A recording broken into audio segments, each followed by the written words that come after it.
somebody sent me a text message and said, "Now, did you say I just take any cup to Starbucks?" And I went, "That's how you got out the podcast. It's that you could get 25 points."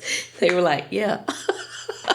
I gotta share this with you about that Starbucks. I put that into a video clip and put it on TikTok. Yeah. We got hate.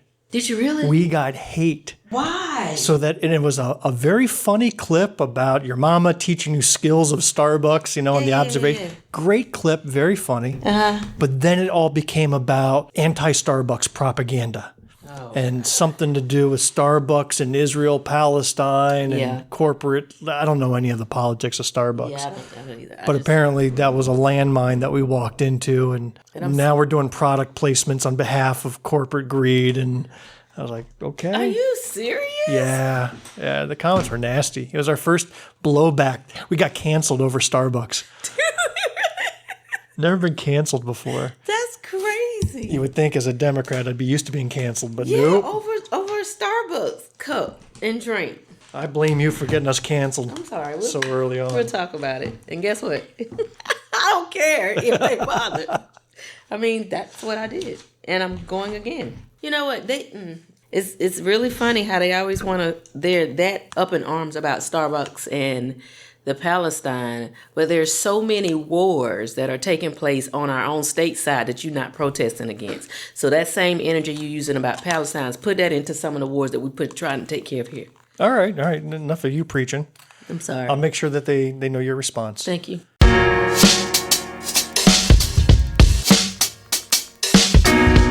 Welcome to episode 30 of Black, White, and Blue in the South, a podcast discussing Democratic politics with a Southern flair.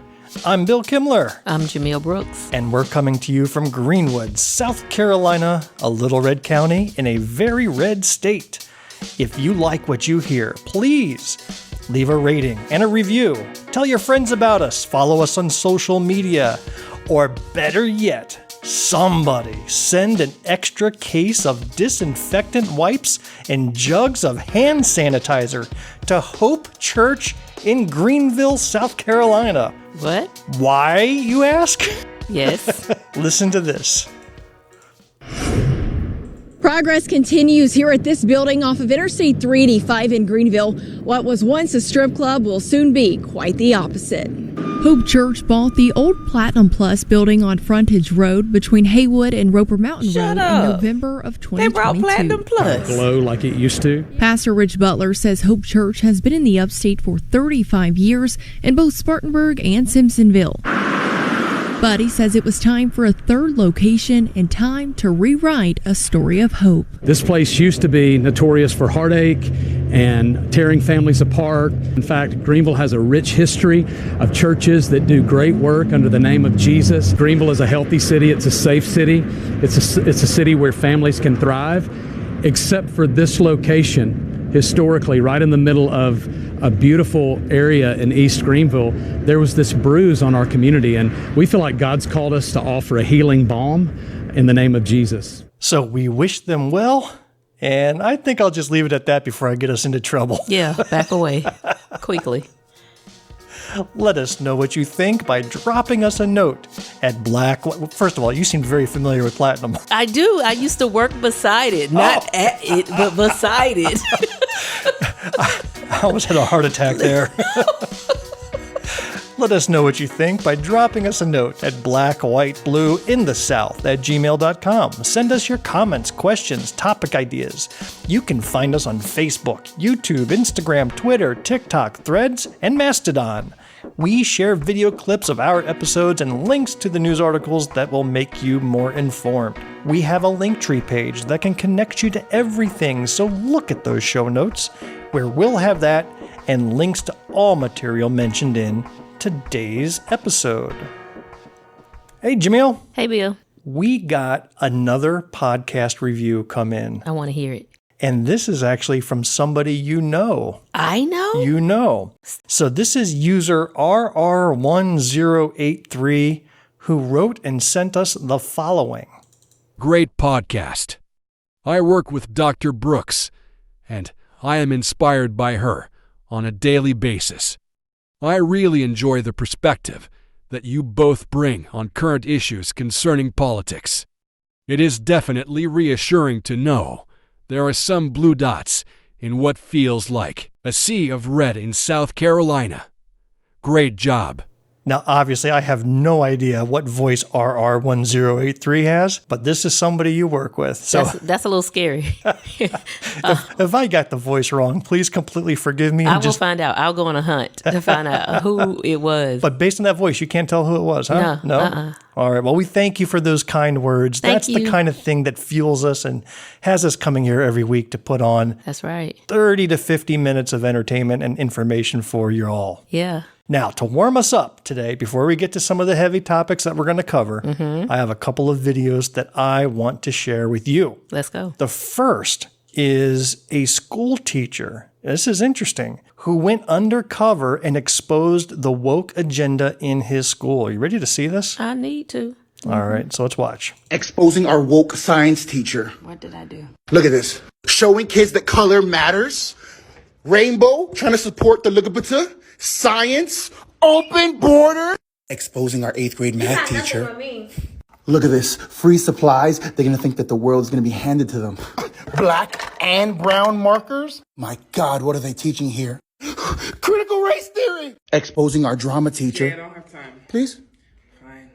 Trying to make sure black children are seen.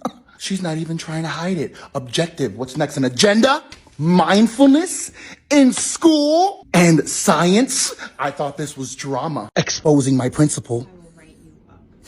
Celebrating Colombia instead of the United States. An emotional support animal. Oh my God. She's trying to support the LGBT. Exposing our 8th grade social studies teacher. Look at this. Woke.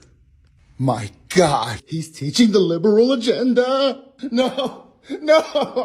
What about white history? He must be stopped. He must be stopped. I love it. That was TikTok user the J Salazar. All and right. the visuals of that truly make the video. So if you got a couple of chuckles at the audio, you have to watch it for yourself. So we'll include a link to that in the show notes here. Go take a look. Now to something that's less funny. Oh, God. Here we go. Yeah, this one is a perfect description of the difference between the presidential choices that we'll have on the ballot come November. Okay. Take a watch. This happened just a couple of days ago. We're going to bring the country together. I'm going to bring it together. So that was Trump at a recent rally mocking Biden's stutter, which at this point isn't surprising anymore because that's the kind of person he is. But to show you the kind of person that Biden is, here's a video of him supporting a child who also suffers from a stutter. It's my son, Braden. Hey, Braden, how are you, man? We're here because he stutters and we wanted to hear you speak. Oh, man, come on. I tell you what, don't let it define you. You are smart as hell. You really are. You can do that. Can I get a phone number for you and I can tell you what I used to do and how I would do it? Can you take his phone? Because there's about 25 stutterers I continue to work with. Get up here, And I can tell you the things that help me. I know, by the way, the hardest thing is talking on the telephone. So I don't expect you to be able to. When I stuttered, I used to talk like this. And it took a lot of practice, but I promise you can do it. I promise you. And don't let it define you.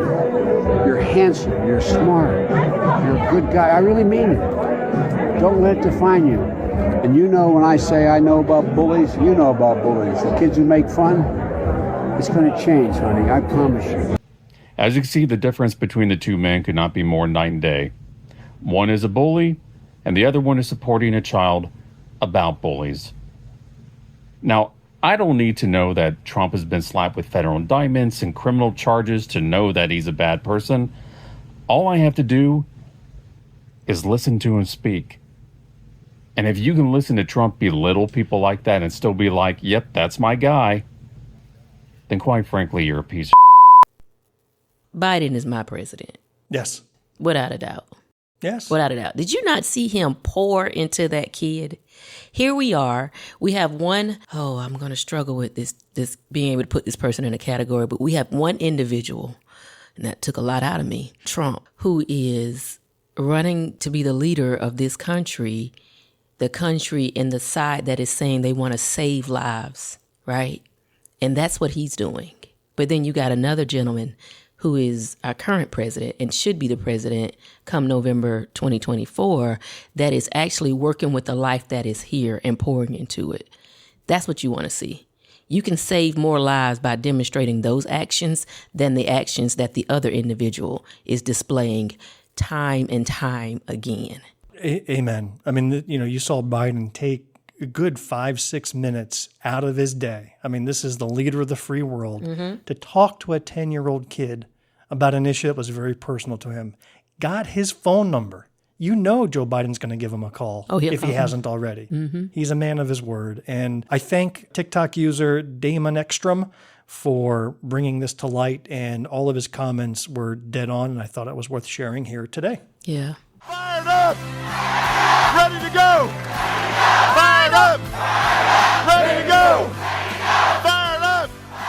This is the part of the podcast where Dr. Jumelle Brooks and myself talk about our respective campaigns as we run for State House. Yeah. Jumelle is running for District 12. I am running for District 13. And as we record this, we are in the middle of filing period in South Carolina. My Names gosh. are starting to drop. People are making themselves known online. Yay. And it's going to be our turn in just a few days. Now, before we talk about our campaigns, I want to share something that we did with the Greenwood County Democratic Party. We are actively recruiting and encouraging people to take that step regardless of what they've got going on in their lives. Both Jumelle and I have full-time jobs, yet just the state of our state today compels us to get off the sidelines and get involved any way we can. And our skill set is in the realm of politicking and policy and debating and messaging and speaking and all these things you want to see in a public leader.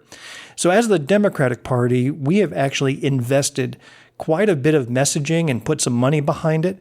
We put a half-page ad in Saturday's paper. We did. Which is absolutely beautiful. It's actually a print version of a video that we produced with the help of a young man. Thank you, Tyler, for helping us with that video, and we debuted it at our convention. I would like to play that video for you right now. I want a choice. I want a choice. I want a choice. We want a choice. When people show up to vote, they want a choice on the ballot. That choice could be you. I want a choice. Join forces with us. Run for local, state, or federal offices. You can run and you can win. I want a choice. Running for office is a lot, but you don't have to do it alone. Listen, all you need is passion for the people, and people will respond to your passion. I want a choice. I want a choice. I want a choice. I want a choice. Be the example that you want to see. Be the example for women so that their voices will feel heard. Be that choice.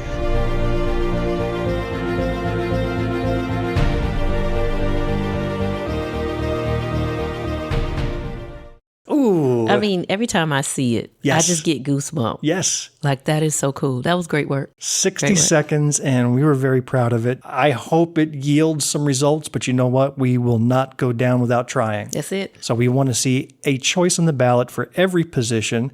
It looks like we have state Senate, Congress, and state House covered. We even have a school board member who signed up, but we do have some county council positions that we would love to see filled. And later this year, for the nonpartisan spots of Greenwood City Council and school board, those are going to be open for filing in August. And we would love to see some representatives that look like the community and think like the community that they want to serve join in. Just a fun note about the technical part. The music was just some stock music pulled off from the video editor that we use. And the way that it lined up, like when you said people will respond to your passion and then the music gets powerful, that was purely accidental. Like that just happened to time itself perfectly. Yeah. And I couldn't have edited it any better than that. It sounds like somebody put thought behind it. But no thought at all. It just lined happened. up. It really did.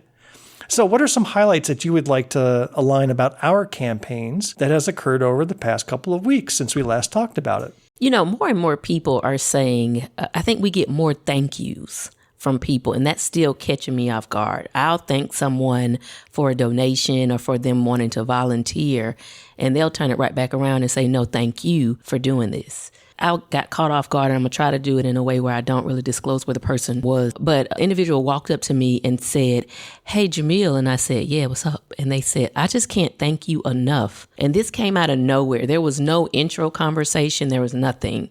And the individual said, because we need more people who are truly passionate, willing to step outside of what they would normally do and take care of us on a different level. And I went, oh, crap. People are truly grateful when you are being true to who you are. I love that about what I'm seeing. I think that's probably one of the things that's most impressive to me. Yes, indeed. How did your fundraiser go the other day? Oh, my gosh. First of all, I got to give a huge hug and shout out to the Goldmans. Oh. They have always been Team Jumelle. They're great supporters. And this is out in McCormick, South Carolina. This is in McCormick, yeah, out in the Savannah Lakes. Okay. And it's just always good to be surrounded by individuals who will support you. And it was wonderful. We had a good number of individuals that came, and we had really good dialogue, just talking about issues and concerns. And I left there again with people saying, thank you for choosing to do this. Wonderful. It was a great day. I'm so happy for you. I know. We also had a meet and greet at a local winery. Yes. But we'll just say thank you to Flynn's on Maxwell in Uptown Greenwood. They hosted us for a meet and greet where Jumelle and I both appeared, and people came and went, spoke with us for however long they could handle us. And it was just a good time to be had, meeting a lot of wonderful people, and especially meeting some new faces. Yeah. That's always the best part about these meet and greets. I enjoyed the conversation I had. I went up to an individual and I said, I don't think I've met you yet. And he said, no. And I said, well, thanks for coming. And he looked at me and he said, well, actually, I'm a Republican. I said, I don't care. Thanks for coming. And I said to him, the issues that you're going to hear myself or Bill Kimmler talk about are issues that impact both Democrats and Republicans. He said, yeah, so that's why I thought I would hang out here. And we had a really good conversation. No kidding. Yeah. And then he invited me and Brooks out to another place that's here in Greenwood for that Sunday. But you know our schedules. So wow. But it was really cool. And he doesn't have a problem saying, he said, you know, I just voted on when they did their primaries, Republican primaries. And he said, but I wanted to be here and listen. Best conversation ever.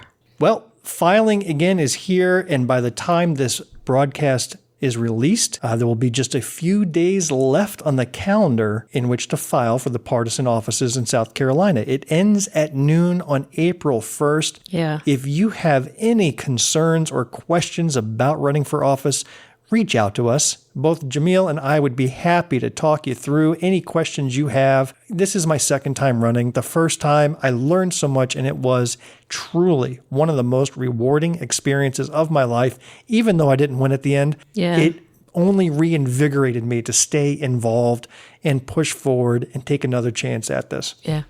But now it's time for the news. For up to the minute reports, stay tuned to this station.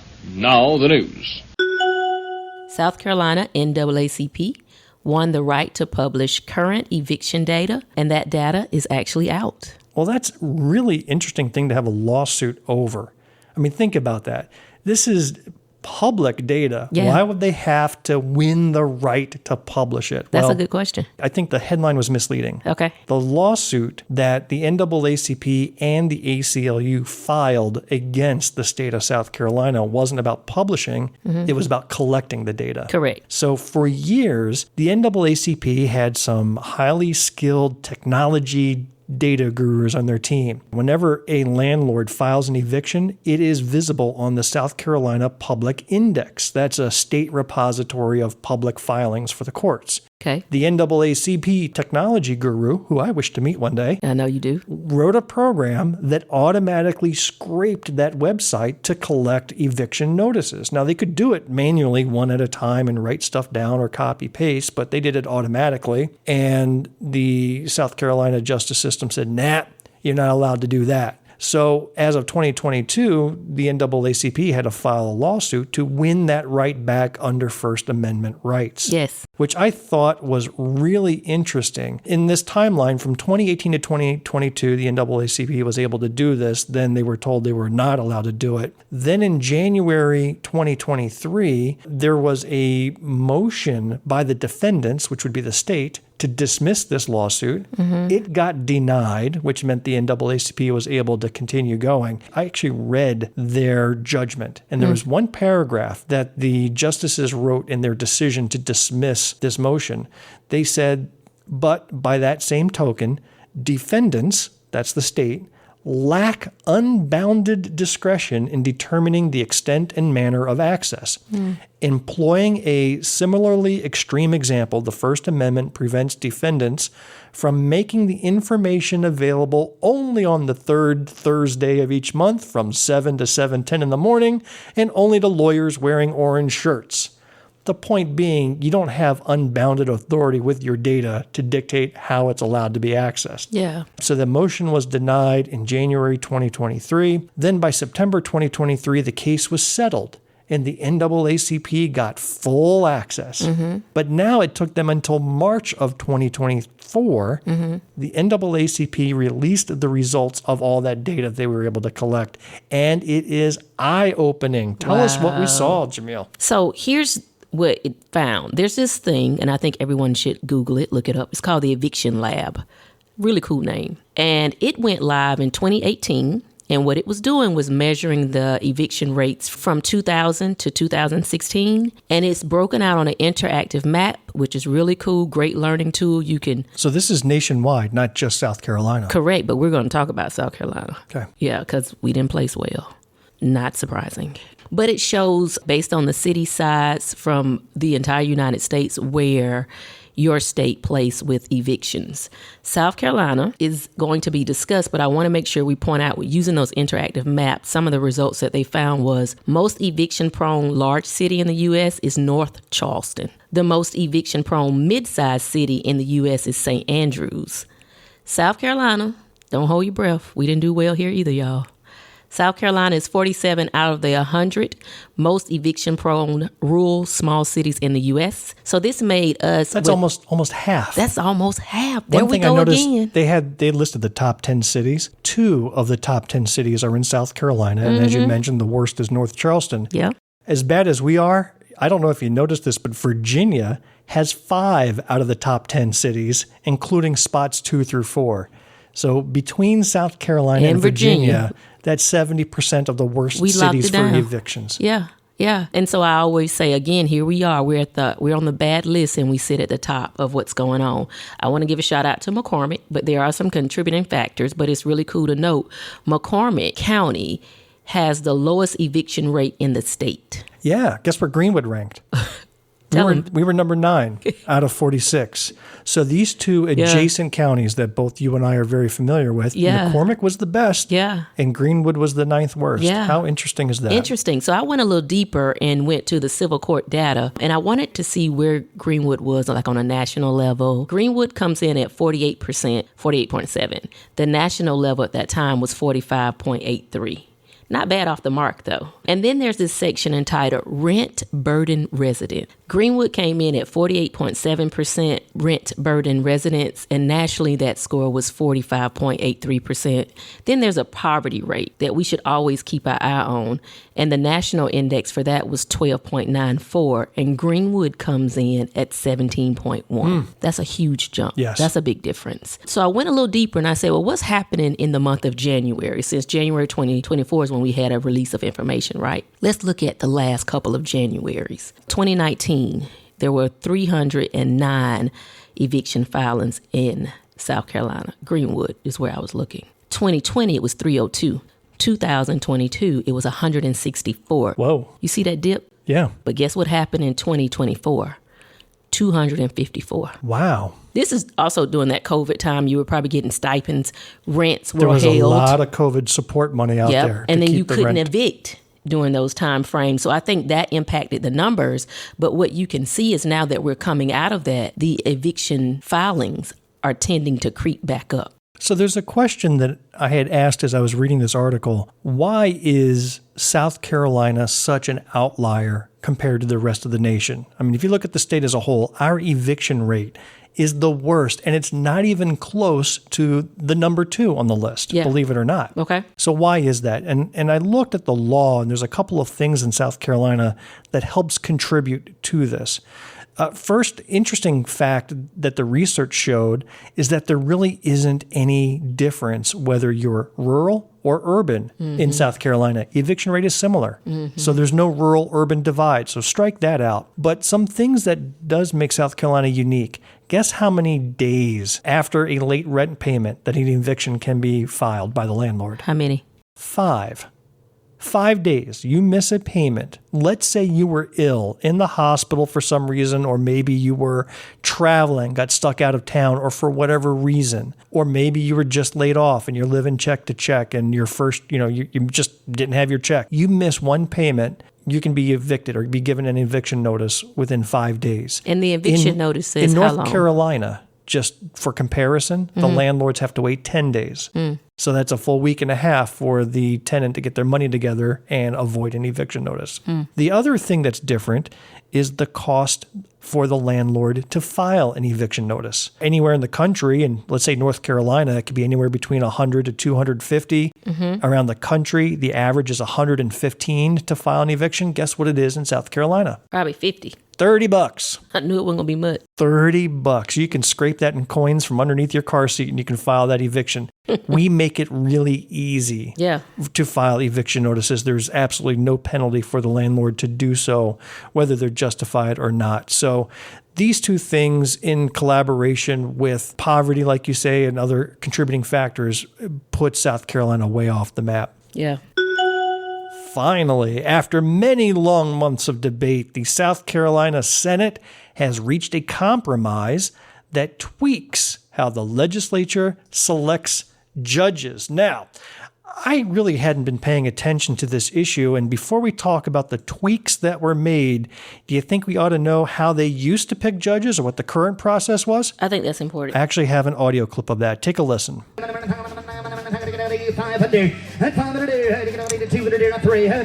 Bill. I thought it was going to be valid. This is valid. This is exactly how judges were picked. This is a long tradition, goes back centuries. Oh my gosh. All right. Enough of that. Well, first thing we should point out that this is different than how magistrate judges are selected, which we covered in detail back in episode 15. Yes. Now we're talking about the state judges that sit a level above the magistrate judges. Still, if you're curious about magistrate judges, and that's a whole nother topic, go back to episode 15 and listen to it. But the current process is this. You have what's called a Judicial Merit Selection Commission. This is how it is as of right now. So this commission is a group of 10 lawyers. They are responsible for screening and qualifying other lawyers who want to be judges.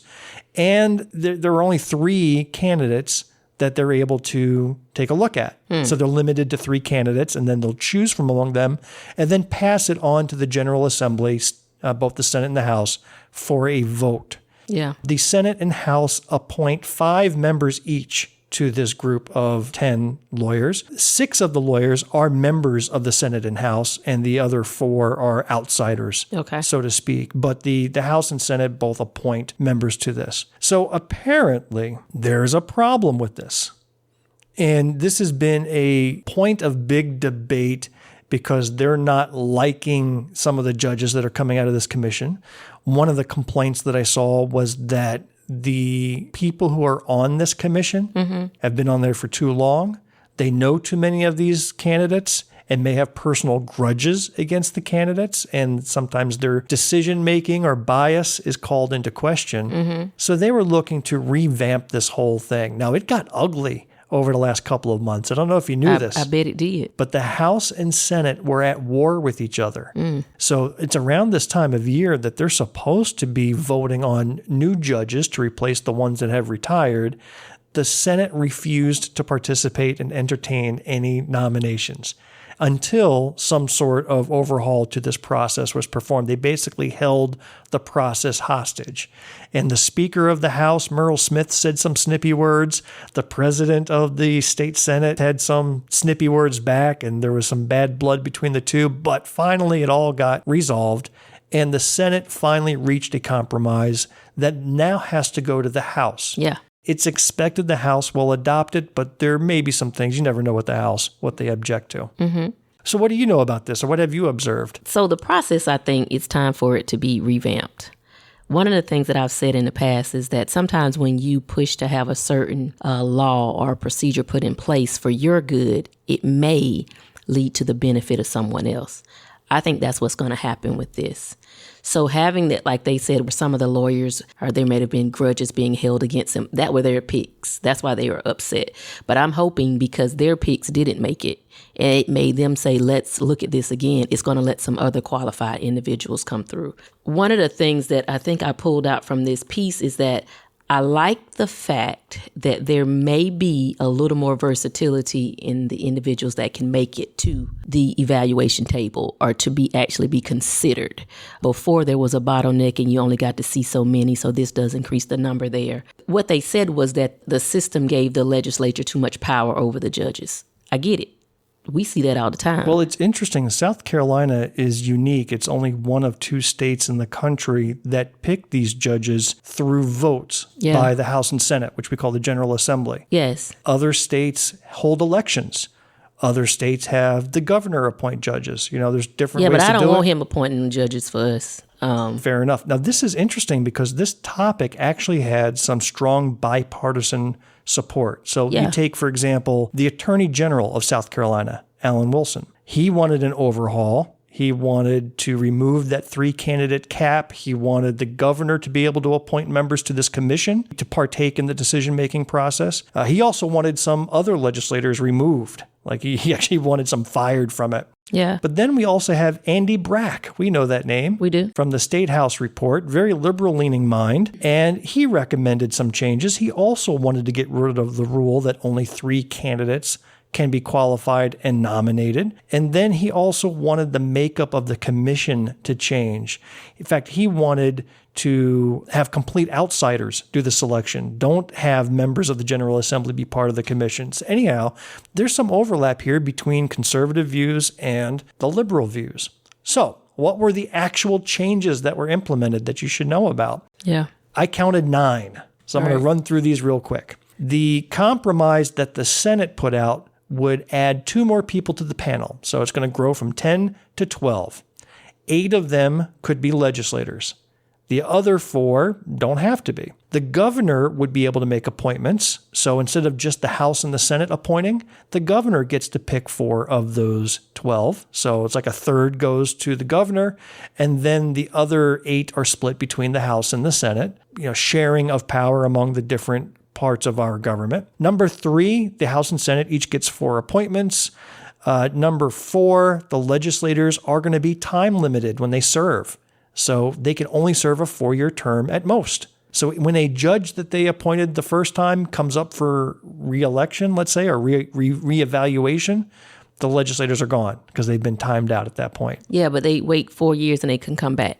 But they can come back. Yeah. So a legislator can be on for 4 years, but then they must be off the panel for another 4 years. And they can come back. Then they can come back. Yeah, so that's what I'm saying. Yeah, so theoretically it could happen, but this rotation of these panelists is pretty important. Mm-hmm. They also created a formal process for removing legislative appointees for misconduct or neglect, so that's good. Yes. It requires a commissioner to resign if they have an immediate family member or an in-law seeking a judgeship.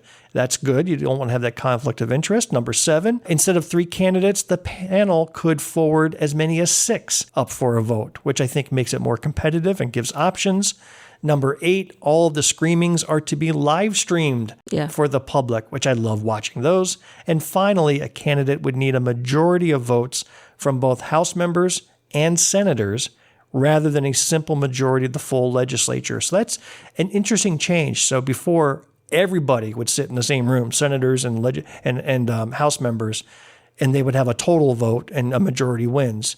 But here now, you have to have the Senate approve and the House approves separately before somebody is confirmed, and then final confirmation by the governor, which I thought was great. This is me coming back again saying they built it this way to improve or help something for them, but I think that's going to be a plus. There's one individual who also referenced the need to keep your eye on the diversity in that very first article. Yes, that was Senator Ronnie Saab. Saab or Saab? Saab is how I'm pronouncing it, but I'm not sure if it's Saab. Senator Ronnie Saab, and forgive us for the mispronunciation, but he had a good point. Yeah, quote, when there is an absence of diversity on the judiciary, I believe that issue and of itself could erode public confidence.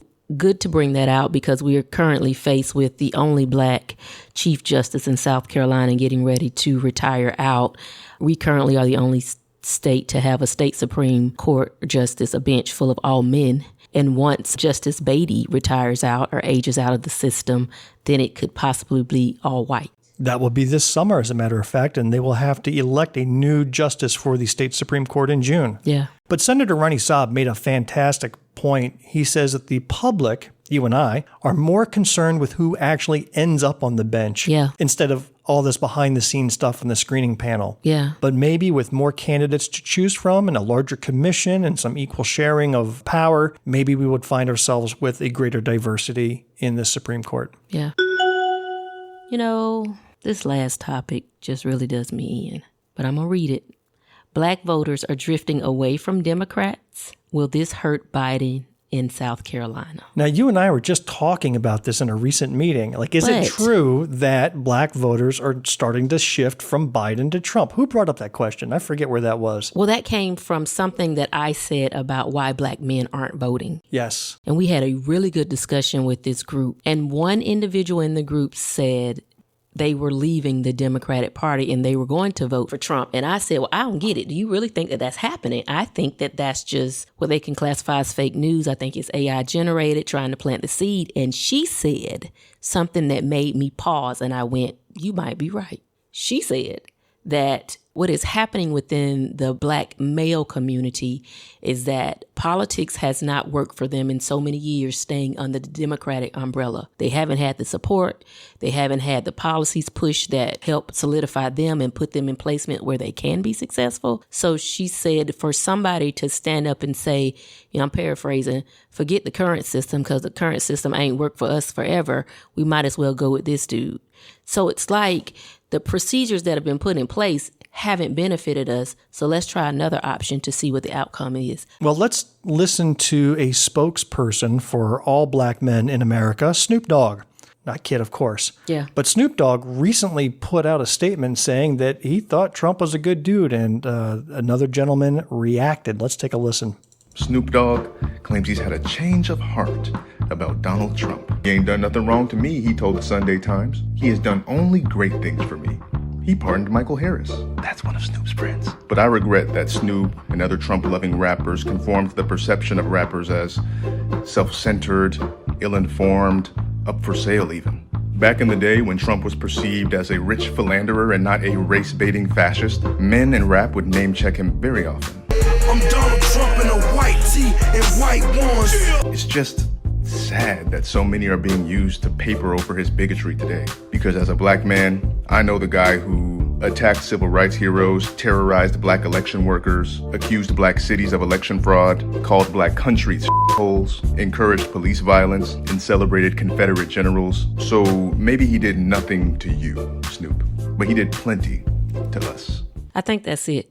I think that's what we're missing. We have got to bring down to our level the impact that Trump has had and continues to have. If we look at Trump's actions, we being black people, if we look at Trump's actions from a national level, you think he's done nothing to you. But everything that he did when he was in the House and everything and the hate that he's allowed to bubble up and fester out and he continues to feed is having a direct impact on you. So it's your responsibility to look at how he is impacting you. And I'm going to say this, I don't think anyone is credentialed or qualified enough to tell any one person what they should do come November the 5th. But what I can encourage everyone to do, regardless of your race, ethnicity, religious beliefs, political beliefs, you've got to bring the direct impacts of individuals who have been in office to your level, bring it to your kitchen table and say, how did this president and the policies that were passed in the House and the Senate impact me? If you don't do it that way, you will potentially miss it. As I read this article from Politico, they sat down in November with a bunch of young Democrats in South Carolina, a couple of names you and I actually know. In fact, we sat with during the training that we were at a couple of weeks ago. They were talking about the perception among the black community about Biden and his accomplishments and what voters give him credit for or don't give him credit for. And there was a couple of quotes that came out of there, but here's really where I think the common theme was. I think they all agreed that those who watch what's happening know Biden has done a lot. What they also see is that those accomplishments are not being communicated down far enough to the people that need to know. I agree. And the fact is that the black voter is more educated today than ever before. And so they're not just going with their parents' party or their grandparents' party. Who should they go for based on merit?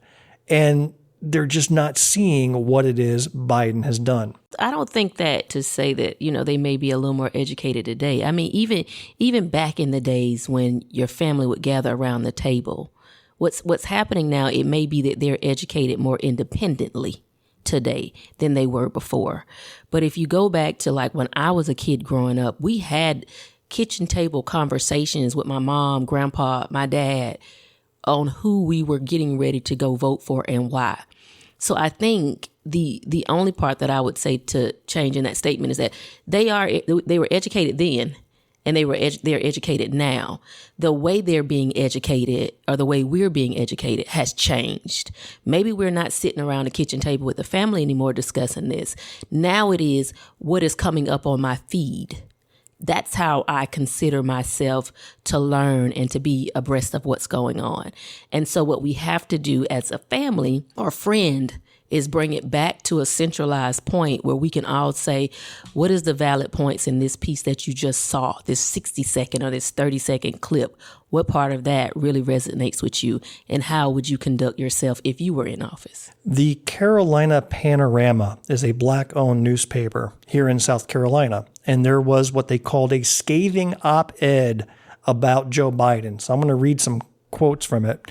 The op-ed starts off by saying, quote, "For me, having to vote for Joe Biden is as grating as hearing fingernails being drawn across a blackboard, but I am out of options." Then, for the next 10 paragraphs, the gentleman who wrote this op-ed piece talked about the Electoral College, talked about the history of vote suppression and how the whole system is rigged against the black voter, all perfectly legitimate grievances based in history. Yeah. And then he finishes off at the end, but to be able to do this, we must now hold our collective noses and vote for someone who gives us great pause. We must do this because the alternative is so much worse. Another Trump presidency could very well mean the end of democracy in this country. I took exception that he started off, first paragraph, like hearing fingernails being drawn across a blackboard to vote for Biden. At the end, ended with hold my nose and vote for Biden. Not one other point in this entire op-ed did he mention Biden, what he's accomplished, didn't accomplish, what he's fallen short on, what he wished he would do, nothing. Yeah. So I feel like they're feeding into this narrative without being factual or honest about what's truly happening. Even the title of this one didn't move me. Now, much respect to the author, and definitely no disrespect, but we're going to agree to disagree on the presentation of this particular piece, because I do feel like it was a trap. It trapped a reader. What it caused you to do is it stinks, but we're stuck. It was definitely a hooker. It caused you to go there to see what it was. And when you jump in, you read the first paragraph and it is blazing, guns blazing at Biden. And then in the end, it says, well, we have no choice. Well, my brother, with all due respect, we've had a choice for every other election. We've had a choice. So you are right with the stuff where he's talking about the Electoral College. Those are all very valid points. And I just wish this piece would have been written without that beginning paragraph and a different title so that you can get people to understand exactly what your problem is. We are stuck, but we're stuck at a different point. There's another accomplished black individual who wanted to weigh in on the pro-Trump side. Let's take a watch. Okay. As I start thinking about Black Oh, no, you didn't. I know you did not. Whoa, you got... Oh, no, you didn't. I know you didn't click that after you said, I know you did not. But it's important because it sets the basis for what we're going to talk about. So this is Senator Tim Scott. We need to hear what he has to say. Okay, come on.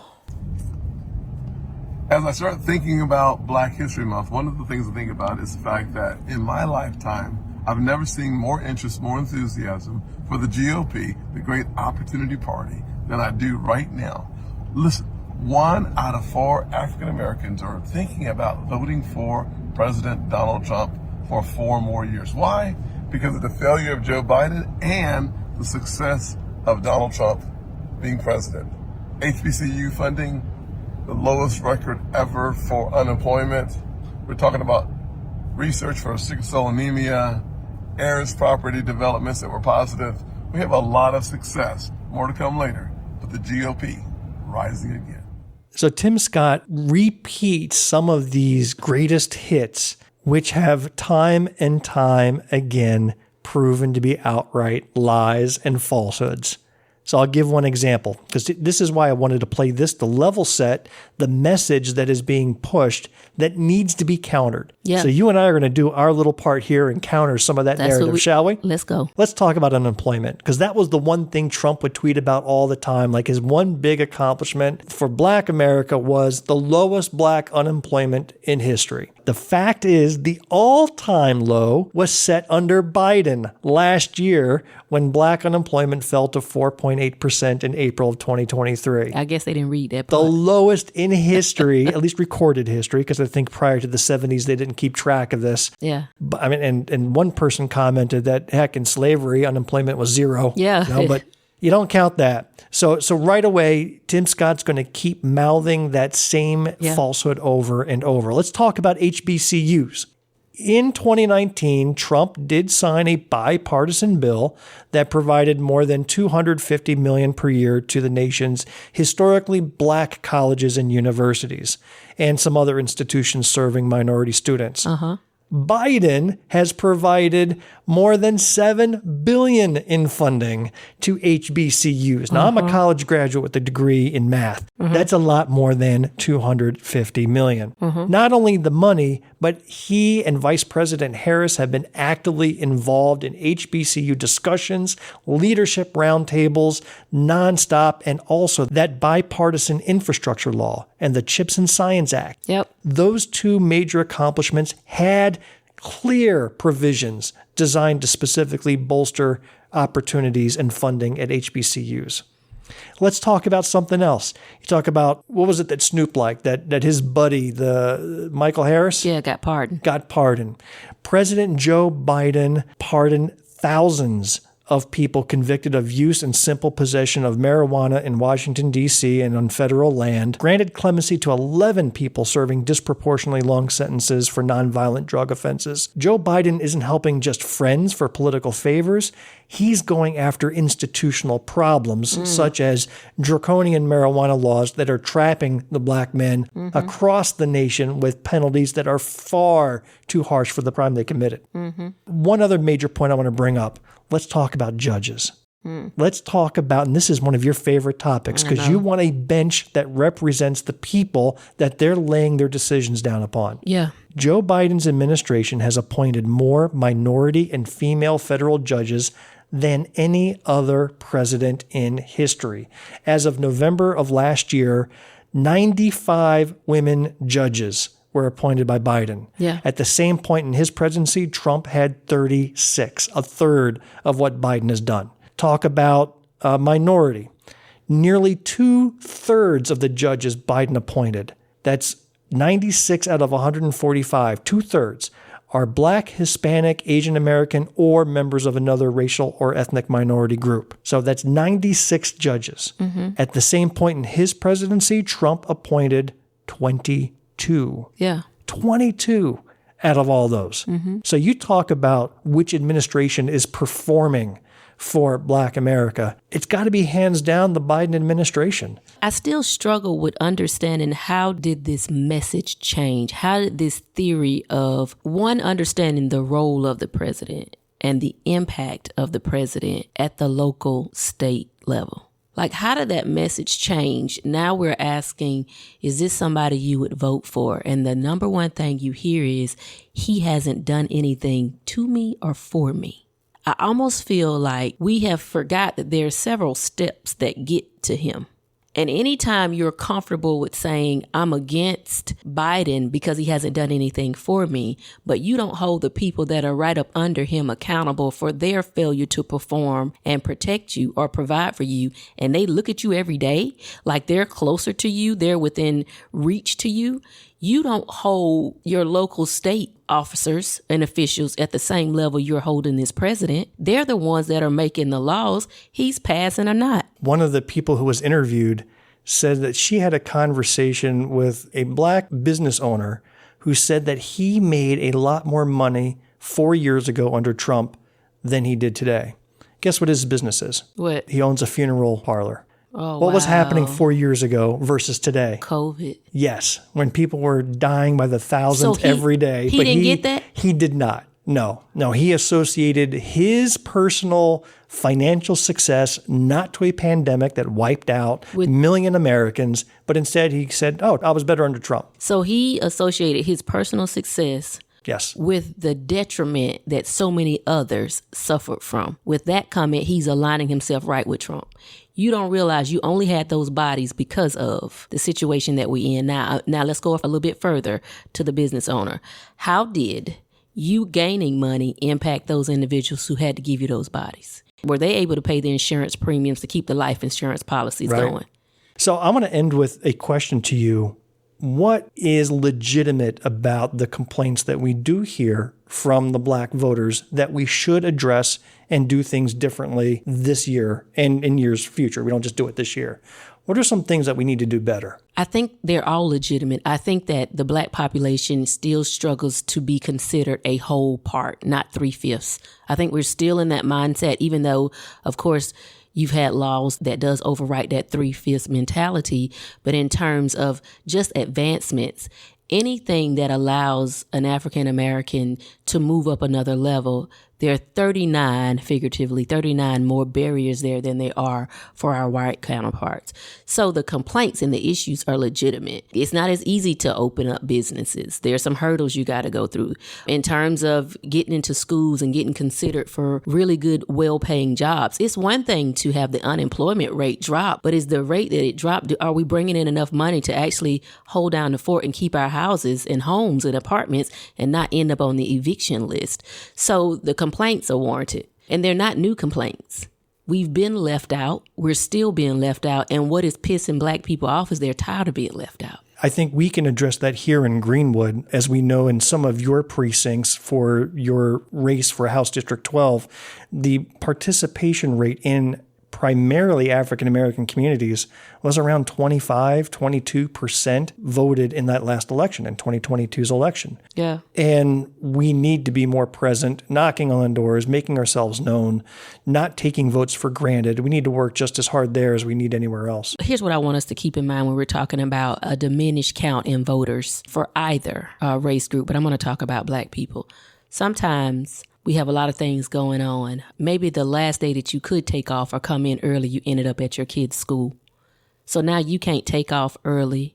You can't come in late, because if you do, you face a point on your job, a merit, a deduction. You're talking about access to the ballot box. Correct. So I'll continue. Yes. So if I have barriers that are put in place that prevents me from making it to vote, I've got to figure out that there are other ways that I can get this done. And this calls us as a people to be more proactive than reactive. So don't wait up until the last day, the day of election, to go vote. Early vote, absentee, do whatever you can, because something will always come up that prevents you from being able to cast that ballot.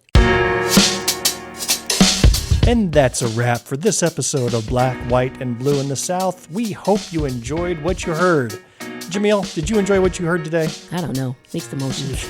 No, I did. It was a good conversation. Thanks, Bill. Please take a quick minute and leave us a rating and a review of what you heard today. If you do, we guarantee that Tim Scott's nose will grow 1 inch for every additional lie he tells about Trump's accomplishments for minorities. Yes, it will. If you're a blue dot in a red sea, keep the faith, keep up the hard work. Change only happens over many years of work and dedication. Yeah.